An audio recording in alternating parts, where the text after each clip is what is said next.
చాలా ఒక గొప్ప పేరుంది. ప్రైవేట్ టీచర్లందరికీ ఒక ఇల్లు కావాలి అనేటువంటి వాళ్ళు నాతో చాలా షేర్ చేసుకున్నారు.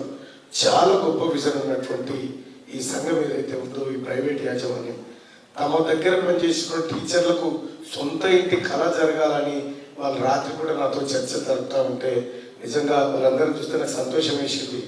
ఆ కార్యక్రమం నేను మొన్న సత్తుపల్లిలో కూడా చెప్పిన, ఇట్లా చేస్తే బాగుంటుందేమో అని చెప్పి. అయితే మీ అందరి తరఫున తీర్మానం ప్రశ్నించే గొంతు అని చెప్పి మీ అందరికి తెలుసు కదా. మా రాజేంద్ర నన్ను ఒక ప్రశ్న అడుగుతున్నా, అన్న మీ పాలకు వచ్చినటువంటి 3200 ఇళ్లలో, ఇద్దరం ఇళ్లలో 3500 ఇళ్లలో ఇందులో ఉన్నటువంటి ప్రయారిటీ ప్రకారం 200 ఇళ్ళు ఈ పేదవాళ్ళకి కేటాయించాల్సిన.